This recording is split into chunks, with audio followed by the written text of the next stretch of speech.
네, 이재현의 뉴스 정면 승부 1부 하루 동안의 주요 뉴스를 정리하는 순서입니다. 뉴스 인에 나오신데요. 20분 동안의 오늘의 주요 뉴스 정리해 보겠습니다. 김영민 아나운서 나왔습니다. 안녕하십니까? 네, 안녕하세요. 네, 추은호 해설위원 함께했습니다. 안녕하십니까? 네, 안녕하세요. 자, 오늘 주요 뉴스는 아무래도 문재인 대통령 마지막 임기 오늘 업무를 끝내고 청와대를 나와서 퇴근을 한다는데요. 그 내용과 또 한동훈 법무부 장관 후보자 인사청문회 이 두 가지가 아닐까 싶은데 먼저 한동훈 법무부 장관 후보자의 인사청문회 소식부터 좀 정리해보죠. 네, 정말 굵직한 뉴스들이 많았던 하루였습니다. 오늘 한동훈 후보자의 인사청문회가 열렸는데요. 한 후보자는 모두 발언에서 소위 검수완박 법안이 국회를 통과해 시행을 앞두고 있어 국민적 우려가 큰 상황이라며 검수완박에 대한 입장을 모두 발언에서부터 밝혔습니다. 네. 이에 민주당 의원들이 또 강하게 반발하면서 의사 진행 발언이 100분을 넘겼고 오전 중에 회의가 중단되기도 했거든요. 가장 많은 주목을 받았던 인사청문회가 아니었나 싶습니다. 채널A 사건부터 검수완박에 대한 이야기까지 뜨거운 주제들에 대한 갑론을박이 이어졌는데요. 한동훈 후보자의 청문회 총평을 해주신다면요. 뉴스인 부탁드립니다. 예, 아직 인사청문회가 한 절반 정도 지났을까요? 네. 그렇기 때문에 아직 총평하기에는 좀 이른 것 같고요. 그럼 중평 정도로 중간 해볼까요? 평가 정도를 하게 되면은 질문 또 답변 예상 가능한 수준에서 지금 공방이 오가고 있는 정도가 아닌가 싶습니다. 네. 원래 이제 민주당이 아시다시피 잔뜩 벼르고 있지 않습니까? 오지 않았습니까? 어떻게 해서든지 흠집을 내겠다. 그래서 낙마시키겠다. 이런 각오로 나왔을 텐데 오전 청문회를 먼저 정리해보자면요.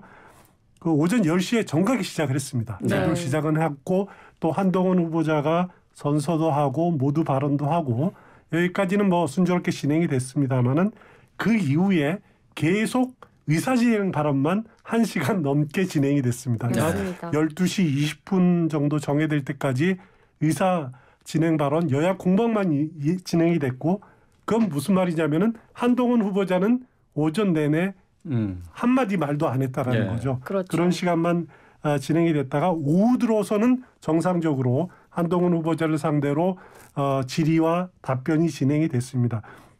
한 후보자의 딸의 그 스펙 쌓기 의혹이 많이 이야기가 나왔고요. 그리고 검수완박 문제, 조국 수사 문제 등등 우리가 예상했던 질문이 예상됐던 수준에서 진행이 됐고 민주당 당연히 비판적으로 국민의당은 방어적으로 접근 다 예상되는 수준이었습니다. 하지만 지금까지 한동훈 후보자를 옴짝달싹 못하게 얽어맺는 그런 결정적인 한방 이런 것들은 아직 보이지는 않는 것 같아요. 아직 절반 정도 남아있고 또 증인신문도 남아있기 때문에 밤 저녁에 진행될 청문회에서 어떤 변수가 나타날지 모르겠지만은 지금까지는 예상 가능한 수준을 못 벗어나고 있다 이렇게 보여집니다. 네. 장관 후보자에 대한 청문회 가운데는 가장 관심을 많이 모았던 청문회가 아닌가 싶은데 말이죠. 근데 한 차례 미뤄지기도 했었죠. 네, 맞습니다. 원래 한동훈 후보자의 청문회가 지난 4일에 예정이 돼 있었잖아요. 연기 이유에 대해서는 워낙 다양한 의견들이 제시가 됐었지만 공식적인 이유는 여야 증인 협의에 어려움을 겪어서였습니다. 그래서 오늘 청문회에 어떤 증인들이 채택됐는지 이거에 대해서도 많은 분들이 궁금해하시더라고요. 설명을 좀 부탁드릴게요. 네, 오늘 그 후보자 증인은 모두 4명이 채택이 됐습니다. 그러니까 민주당에서는 한동수 대검 감찰부장 그리고 이문정 법무부 감찰 담당관을 불렀고요. 또 국민의힘이 요구해서 채택된 증인은 박영진 의정부지검 부장검사 그리고 김경률 회계사 이렇게 각각 2명씩입니다. 민주당이 채택한 그 한동수 감찰부장은 채널A 사건 당시 그 한동훈 후보자에 대한 감찰을 강행한 인물입니다. 그리고 이문정 감찰 담당관은 윤석열 당선인이 검찰총장 내정자 시절에 한동훈 같은 정치검사를 쳐내라. 그런 이제 메일을 보내기도 했을 정도로 어떻게 보면 민주당이 유리한 답을 할 수 있는 증인들이죠. 그러네요. 반면에 국민의힘 증인인 박영진 의정부지검 부장검사는 채널A 사건 당시에 검찰총장이던 윤 당선인을 징계하는데 반대했었고요. 그리고 최근에는 검수완박 공개 반대, 공개 비판했었죠. 김경률 회계사 하면은 우리가 잘 알다시피 조국 흑서의 공동 저자 아닙니까? 그리고 검수완박 법안에 날카롭게 비판했고 여야 모두 자신이 유리한 증인들을 각각 2명을 불렀습니다. 여기서 무슨 실체적 진실을 새로 밝혀낸다기보다는 듣고 싶은 말만 듣고 싶어 할 그런 증인 채택 증인이 될 가능성이 상당히 높아 보입니다. 네. 그 여야에서 지금 합의한 증인들에 대해서는 어떻게 뭐 질문이 있었나요? 보통 증인에 대한 질문은 일반 한 차례 다 돌아가고 네. 마지막에 하는 경우가 많습니다. 마지막에 증인을 하고 그다음에 또 최종적으로 한 번 더 돌아가고 하는 시기이기 때문에 오늘 밤에 아마 증인 신문이 질의가 이뤄질 것 같고요. 네. 그리고 청문회가 일주일 연기된 증인 것이 증인 채택 문제가 이제 표면적으로는 증인 채택 문제였지만은 어떻게 보면은 민주당이 지금 의도적으로 연기한 측면이 강합니다. 왜냐하면은 검수완박 법안이 통과된 것이 지난 3일이었죠. 화요일이었죠. 네, 그렇죠. 그리고 그 다음 날 한동훈 인사청문회가 열리기로 돼 있지 않습니까? 만약에 그날 열렸다면은 인사청문회는 검수완박 문제를 가지고 아주 주가 됐을 거예요. 그럼 민주당의 공세는 좀 무뎌질 수밖에 없고 방어적이 될 수밖에 없는 거죠. 그러면은 한동훈 인사청문회가 아니라 검수완박 청문회가 될 가능성이 높은 거죠. 그렇기 때문에 민주당으로서는 좀 냉각기가 필요했었고 일주일 연기한 것이 결과적으로 어느 정도 성공한 것이 아닌가 그런 생각이 됩니다. 그래서 오늘 청문회에서는 뭐 검수완박에 대한 얘기도 뭐 좀 전혀 없는 건 아니었습니다만은 주로 이제 자녀 입시 비리 문제가 올라왔죠. 네, 그렇습니다. 일단 가장 큰 의혹은 자녀의 논문 관련해서 대필 의혹이 나왔는데요. 한 후보자의 딸이 지난해 11월 오픈 액세스 저널에 4쪽짜리의 논문을 올렸고 올해 2월에는 이걸 학술 논문 데이터베이스에 게재했습니다. 근데 여기서 문제는 이 문서 정보 파일상에 작성자가 한 후보자의 딸이 아닌 벤슨이라는 사람으로 등록이 돼 있다라는 건데요. 여기에 대해서 언론이 연락을 해봤다고 해요. 이 벤슨이라는 사람과. 근데 벤슨이라는 사람이 내가 작년 11월 초에 썼다. 이렇게 시인을 하기도 했다고 하거든요. 그런데 여기에 대해서 한 후보자 측은 대필이 아니고 첨삭이다. 그리고 입시에 사용할 계획도 전혀 없는 그냥 고등학생의 에세이 수준의 글일 뿐이다. 네. 이렇게 뭔가 과하게 사람들이 의혹을 제기하는 거에서 경계하는 모습을 보였고 딸한테 물어봤더니 벤슨이라는 사람과는 직접 접촉한 적도 없다라고 했는데요. 뭔가 양측의 의견이 굉장히 팽팽하게 갈리더라고요. 의혹이 충분히 해소됐다고 볼 수 있을까요? 이런 문제는요. 어떤 해명을 해도 받아들여질 수가 없습니다.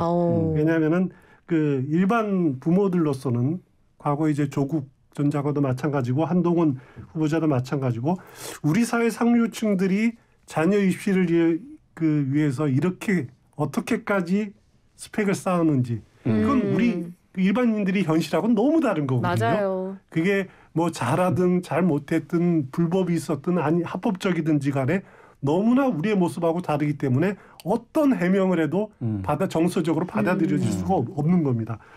오늘 해명을 쭉 보니까 한동훈 후보자 측의 설명은 그 논문이 아니다. 그쵸. 논문이라고 하지만은 자기도 읽어봤는데 영어로 썼을 뿐이지 수준 그다지 높지 않다. 습작용 뭐 에세이 정도 수준이다라고 하더라고요. 또 벤슨이라는 사람 접촉하거나 도움받은 적이 없다라고 이렇게 말을 하고 있습니다. 한동훈 후보자 측에서 내세울 수 있는 가장 큰 논리는 뭐냐면은 이 글이 실제로 입시에 사용된 적이 없다라는 거죠. 네. 그러니까 조국 전 장관의 딸 조민 씨 경우와는 다르다는 거죠.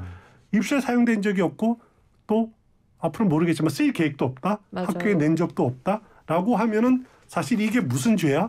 이게 예를 들어 대학 입시를 허위 경력이나 이런 걸 내면은 업무 방해가 되는데 업무 방해가 발생하지도 않은 것 아니냐? 이렇게 되는 거기 때문에 사실 그게 한동훈 후보 측에서는 가장 큰 방어 논리일 겁니다. 그러니까 만약에 이제 벤슨이라는 사람이 관여했는지 그 여부는 누구 말이 진실인지는 우리가 알 수는 없지만은 그래서 한동훈 후보 측의 이런 주장에 대해서 민주당 김남국 의원은 어떻게 주장을 하냐면은 대학 입시에서 아직 활용되지 않았기 때문에 업무 방해가 되지 않을 수는 있지만은 그렇지만은 논문을 심사하는 학술지에 업무 방해가 되지 않겠느냐라고 주장하거든요. 그러니까 미국 밖에 있는 무슨 그 인터넷 사이트에 네. 업무방해 되지 않겠느냐? 그 업체에 대한 예. 업무방해다. 어떻게 보면 좀 솔직히 말해서 무리한 해석인 것 같기도 네. 해요. 예. 그래서 그렇지만은 결국은 이게 그 수사 대상이 되는지 그 여부 그 부분에 대해서는 저도 법률 전문가가 아니라서 잘 모르겠지만은 아직까지는 좀 명확하지 않은 측면이 좀 있지 않는가라는 생각이 듭니다. 네, 여기에 대해서 이제 민주당 측은 그럼 왜 논문으로 게재를 했느냐 뭐 이런 입장인 것 같고 이제 한동훈 후보자 입장에서는 이제 학교에서 한 것들에 대한 아카이빙의 개념으로 한 것이다 이런 식으로 맞서더라고요. 근데 사실 이게 뭐 위법이냐 그런 부분의 문제라기보다는 아까 말씀해 주셨던 것처럼 우리 국민 눈높이에 맞지 않는 방법의 입시를 한다는 게 좀 문제가 되는 것 같습니다. 여기에 대해서 박지원 비대위원장이 강하게 비판을 했는데요.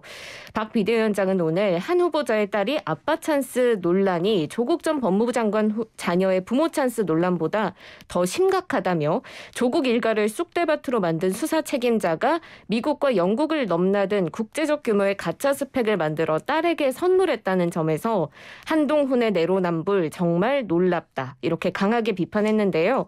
이 편법, 탈법을 인정하고 물러나야 한다라는 입장입니다. 어떻게 보시는지요?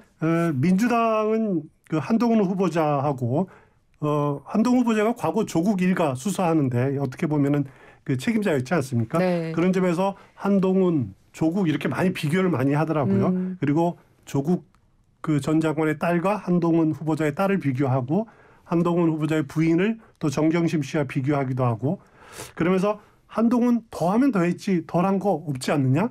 그리고 당신도 나을 거 없으니까 왜 조국 일가는 그렇게 탈탈 털고 당신은 왜 수사를 안 받느냐?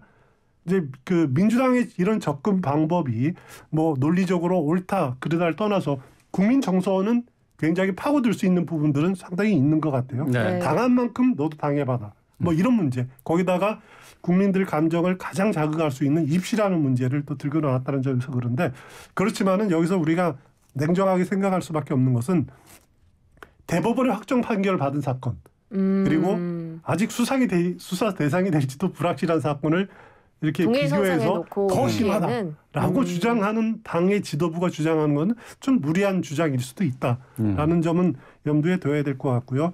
그러면 이제 그 박지원 비대위원장의 말처럼 한동훈 후보자가 스스로 물러날 가능성이 있느냐? 저는 네. 물러날 가능성이 없다고 보고요. 그리고 마찬가지로 그 윤석열 당선인이 지명 처리할 가능성도 전혀 없다. 윤석열 당선인은 한동훈 후보자를 쓰겠다는 의지가 워낙 강하고 네. 민주당이 한덕수 국무총리 후보자의 인준과 연계하려는 전략을 속내를 가지고 있지만은 그거와 무관하게 시간이 지나면은 임명을 강행할 것이 거의 확실시된다 이렇게 보시면 될 것 같습니다. 네. 뭐 입시와 관련된 스펙 쌓기에 대해서 일반인들이 모르는 것들이 많이 있다라고 얘기를 했을 때 우리 김영민 아나운서가 아주 강하게 공감을 표시하는 것 같은데. 그랬나요? 예. 학교를 졸업한 지 이제 얼마 안 됐죠. 이 스펙 쌓기 고민 많이 했어요? 저도 그래도 저도 학교를 졸업한 지가 한 10년 돼가는 것 같아요. 그렇구나. 저도 이제 뭐 곧 30을 바라보고 있는데 그런데 보통 고등학생이 이제 입시를 위해서 논문을 영어로 된 논문을 뭐 이제 외국의 학술지에 게재하고 이렇게 한다는 게 네. 일반적이지는 그렇죠. 않죠, 사실. 예, 그렇죠. 예. 네. 뭐 그런 점에서 조금 일반 시민들 입장에서는 조금 고개를 갸우뚱하게 하는 그런 뭐 사례들인 것만은 틀림없는 것 같습니다. 이 법전을 든 셜록 저희가 이제 4부에 준비를 했는데요. 한동훈 후보자 딸의 사례뿐 아니라 고위층에서 계속 제기되는 이 자녀 입시 문제 사례를 정리해 보도록 하겠습니다.